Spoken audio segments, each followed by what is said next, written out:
Was it weird to see your old podcast host? And the original Omni, nothing like this. Nerdy Tourney, let's talk about the Nerdy Tourney. Welcome to Between the Rallies, a podcast exploring the stories, people, gear, and moments that live just beneath the surface of pickleball. The conversations, connections, and experiences that shape the community behind the game. Because sometimes, what happens between the rallies matters more than the score. Welcome back to Between the Rallies. This is episode 15, and I'm your host, Kyle. What's going on, guys? It's been a while. I haven't done a solo podcast in a minute. I've had a lot of fun guests lately. I did the adaptive athletes, did wheelchair pickleball on my last podcast. Go back and check that out. Super cool.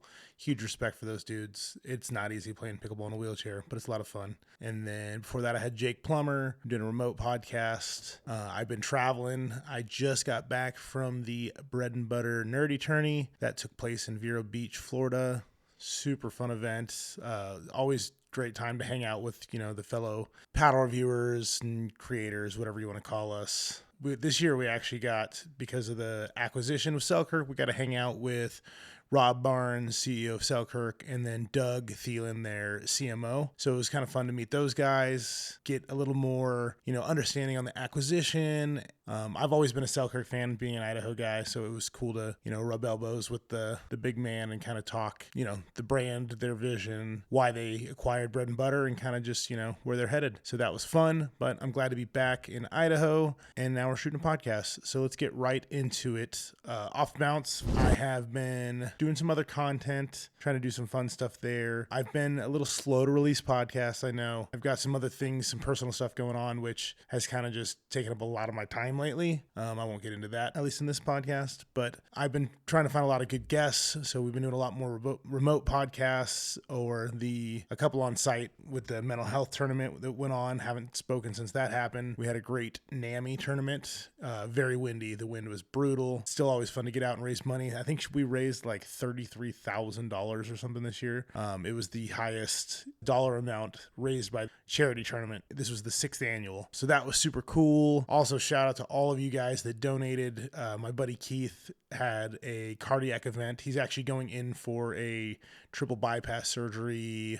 This will already have released when he has had his surgery. He's going in for surgery on Thursday. But that giveaway, we raised like $1,500, so that was super sweet. Thank you, all of you guys that donated money for that. That was super cool. But yeah, let's get into the bag. As many of you guys saw, and kind of the talk of the town right now is the Selkirk Omni. This paddle actually has a little nostalgic vibe for me, because my first good paddle, a lot of you haven't been around pickleball this long, but in 2019, my first good paddle was the Selkirk Omni. And the original Omni, nothing like this. So it was an amp series, and it had this stubby little handle and then like a super elongated face.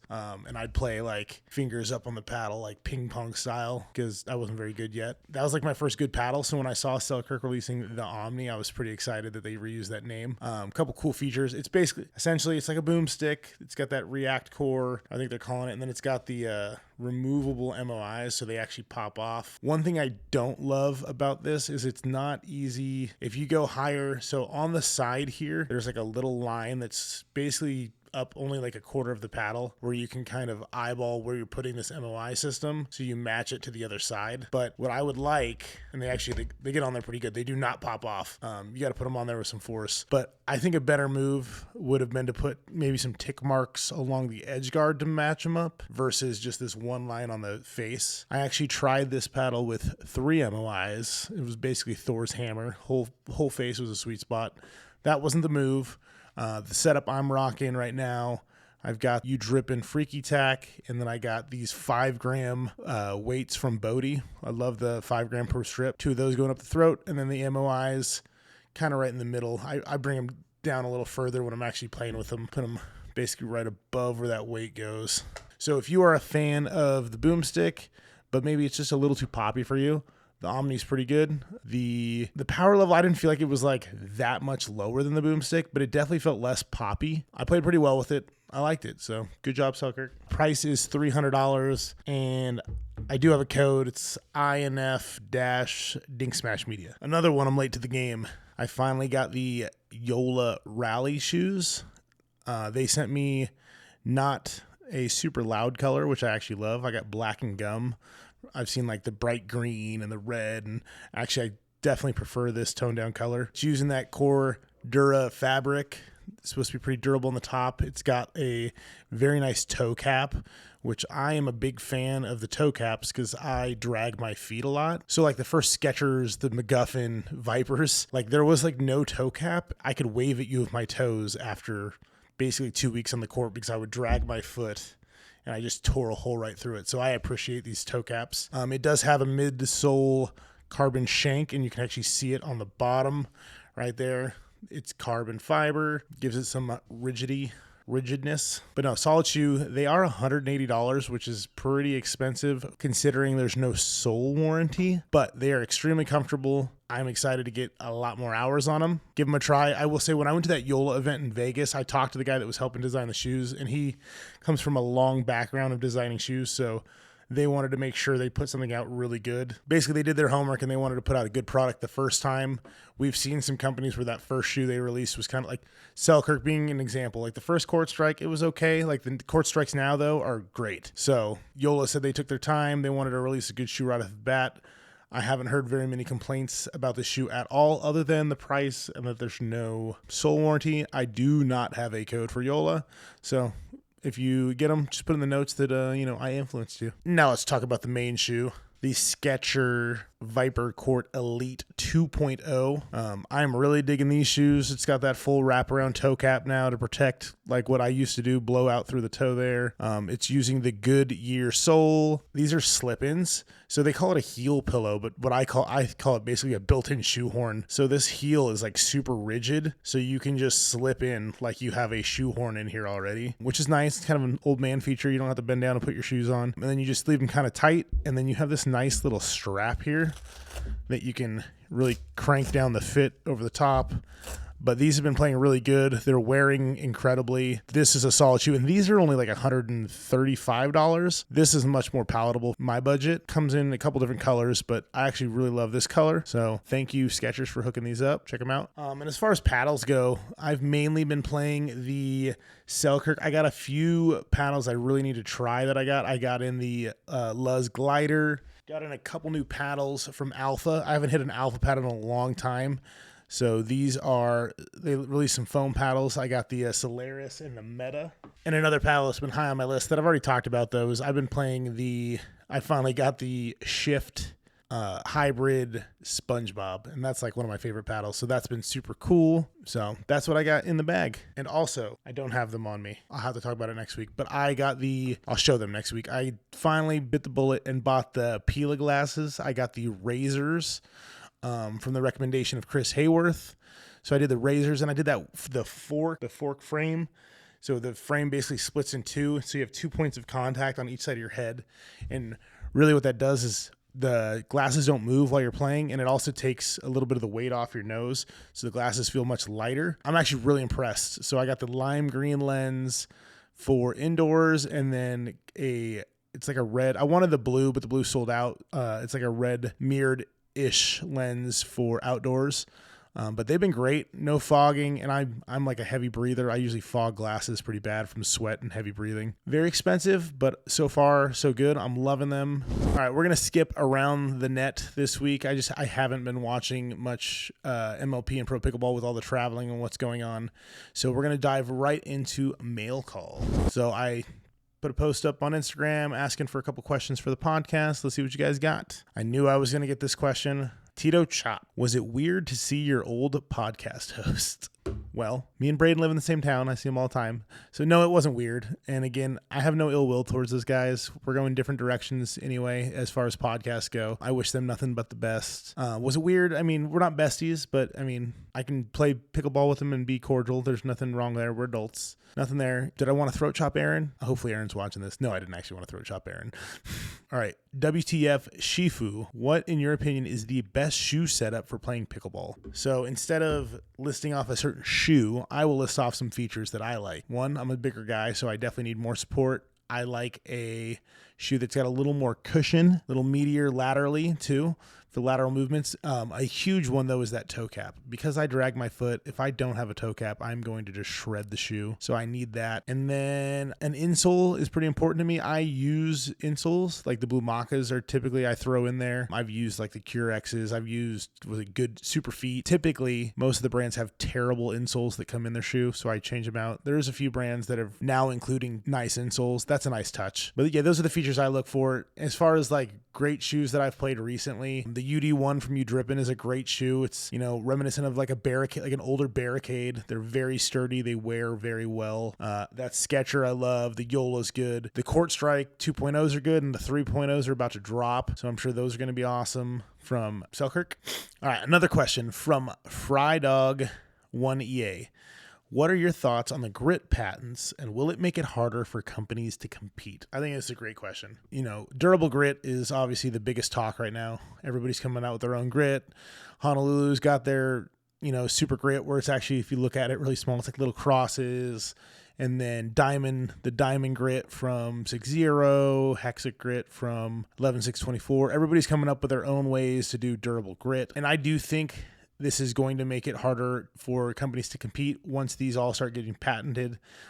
This actually was a conversation we had at the Nerdy Tourney with Selkirk, and the talk of like the future of pickleball is really in IP. Once companies start patenting these technologies, unless you come out with something innovative, you aren't going to be able to just carbon copy. Up to this point, you've been able to just carbon copy paddles for the most part.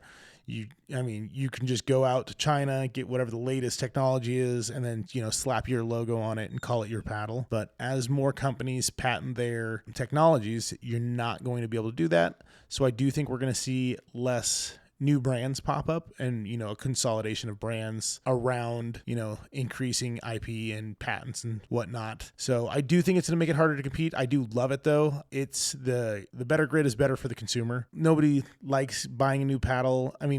We do like buying new paddles just because we like new shiny stuff, but it sucks to have to buy a new paddle every couple months because your paddle goes from being, sandpaper to, baby butt smooth. That's my answer to that question. Nerdy Tourney. Let's talk about the Nerdy Tourney. So they flew us out. I flew out on Thursday, flew out to Vero Beach. I flew out to Orlando, got a rental car, picked up Rafa, pickleball tech dude, at the airport, and we drove down to Vero Beach. He got to listen to a sweet conversation with my lawyer on the way. So then we met at these courts called Hogan Yards. And Doug and Rob Barnes had like a setup where you could do a podcast with them and interview them. We didn't get there early enough to do that. So we showed up, played at these courts that were covered, got a chance to, see all the guys. Robert Slutsky was there with his girlfriend, Julie, Doug's wife. Aaron was there that night, and just, a bunch of people got to play a couple games. Matthew K, Wilson, his co-host, who should be his host. Wilson is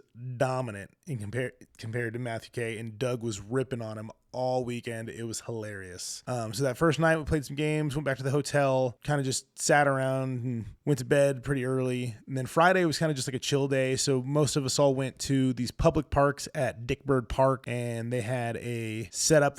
Bread Butter set up like a canopy and Gatorades and whatnot. And Rob Barnes was there with Doug Thielen and Doug from Bread Butter. And we all just played open play. Got to play with Nico the lefty, who in person is a giant in comparison to what I thought he was. I didn't think he was short, but I didn't realize how tall he was either. Super fun. Got to play some games there. Got a little bit of practice with my partner, Matt Hoffman. He is dinking and driving. He's from up in Coeur d'Alene. That dude, nicest dude ever. Big burly dude. He's got the hardest serve you have ever seen as far as a drop, and it's a drop serve. I would bet money it's got to be top 3 hardest serves in pickleball. Probably top 1 for off a bounce. It's crazy how hard he can hit it off a bounce, and it's fairly consistent. So we got some practice in. That was fun. Friday night dinner, Doug did it big. We had alligator and then wrapped in bacon and seafood and chicken paella, which I don't know if you've had that. It's like a Basque dish with rice and seafood, and they do it in like this giant wok. It was amazing. Food was great. And then we had a little bit of couple adult beverages, but that night, the funny thing, John Q busted out a grip strength tester. So everybody was going around seeing how strong their grip was. First place, I think, was Matt Hoffman, my partner. He hit like 160 something pounds. And then I hit, I think, 158. Isaac Olson, he was also up there. Isaac's a strong dude, if you didn't know. He was like 150-ish. But it was fun. Everybody wanted like 5 tries at it. And we were trying different ways to see how strong you can grip it. So that was pretty funny. So then the Nerdy Tourney happened the next morning at 8 o'clock. We showed up, had bagels, we got our draws the night before. So the way the Nerdy Tourney goes, random partners, but it was based on dupers. So they had like a low pool and a high pool as far as dupers go. And that split was, I think 4.2 was where they split high versus low. Out of these 2 pools, they just randomly grab one from high pool, one from low pool. That was your team. Then we used Paulie and his buddies. They have a software, Fluid, and that's what did all the tournament. That was the tournament software for the draws and whatnot. So the night before we got our draws, the draw really makes this tournament, because the way the Nerdy Tournament goes is that first game. If you lose the first game, you are automatically in the toilet bowl contention. If you win your first game, you're good. You can win your first game, lose your second game, and you're out because it's single elimination, but you're not in the running for the toilet bowl. The toilet bowl is the worst of the worst. So our first game, it was me and Matt, and we played against Wilson and Mike. Mike is an employee at Bread Butter, solid player. They smoked us. Like, Wilson is really good. I think we lost, I want to say it was like 11-6. I think it was 11-6. So we lost our first game. So we were in contention for the toilet. Second game, we played Dustin and Doug, and we were able to pull that off and get out of the toilet bowl. I had a nice Ernie against Dustin, pickleball medicine. So we were out of the the toilet bowl. The toilet bowl ended up being Matt's pickleball, Matt Corey, and the CMO from Selkirk, Doug Thielen. And they played against Whiskey Dink Martin and Alex Weaver. He's a writer for the Dink. And honestly, I think I had more fun watching the toilet bowl final. But in the end, Doug Thielen, the CMO from Selkirk, and Matt's pickleball ended up losing. They got the toilet bowl, so they get to wear this like toilet necklace. There's like a toilet on a chain necklace. That night, they were supposed to get in the dunk tank, but Matt's pickleball scheduled the flight out of there. Weenie. Nah, it's fine. But so then the finals, we actually had Chris Olson and Lewis from Pickleball Pursuit, and they played against Steven Majangos and John Q. It was a barn burner, went 3 games, but in the end, Lewis and Chris took it. So they are the champions this year. So they were walking around their belt, pantsless in their hotel rooms, just wearing nothing but a belt. Just kidding. But it was seriously so much fun. That night, we actually had a full hog for dinner. The dinners were wild. Then we had the dunk tank, and you had Rob Barnes get on the dunk tank. You had Doug Thielen get on the dunk tank. I can't remember, but I will say my old host, Braden, had a pretty good arm when it came to the dunk tank, and he smoked it, I think 2 of the 3 times. It was fun to watch them get dunked a few times, and a few people cheated. Naomi, one of Doug's employees, just ran up and smashed it and said, "I love you, Doug," and dunked his ass, so that was pretty fun. Doug, I did not hit either attempt, so Doug made a nice joke that my record of throwing was about the same as my record with marriages. It was pretty funny. But if they're not making fun of you, they don't like you. So that's what I've always been taught. So, but big shout out to everybody at the Nerdy Tourney. That night we had a live band. John Q played drums. Sleeves was just killing it on the dance floor. Absolutely hilarious. It was a great time, but I can't thank those guys enough. Honestly, like Doug, Aurora, Devin, that whole team, great guys, great gals. They put on a super fun event, and they don't want anything like, there's no, we need 3 posts, we need this, we need that. Like, there's zero expectation. It's just like a thank you to people who have supported their brand from the get-go and helped them kind of move the needle and go where they've gone. And it's just their way of thanking us. I think it's just an excuse to have a great time with all of us, but it's so much fun, and I can't wait to do it again next year. Seriously, love you guys, love that brand. But yeah, that's really it. Just thankful, to be part of that. Got to give a shout out to the first official sponsor of Between the Rallies, the Flying Pickle. Yes, I work there, but they've believed in me since the beginning. Even when I was just selling paddles out of the back of my car, they gave me a spot on their paddle island to sell paddles there. Now I work for them, but now they are supporting my podcast. They are the premier place to play here in Boise and in Nampa. We got location opening up in Post Falls, Las Vegas, Alpharetta, Georgia, Roseville, California. I think 18 facilities across the nation are going to be open. Seriously, they don't skip anything when they build their courts. They're beautiful cushion courts. Most of them have like a nice mezzanine, beautiful pro shop, kitchen. Nampa's location has a gym that has dumbbells that go all the way up to 100 pounds. Seriously, can't say enough about the place. Yes, I worked there. If I didn't work there, it would still be the place I played. They are, bar none, the best facility, and I've been to quite a few indoor facilities. So shout out to the Flying Pickle. Thank you for sponsoring Between the Rallies. All right, guys. Well, that will wrap up episode 15. Until next time, I will catch you guys between the rallies.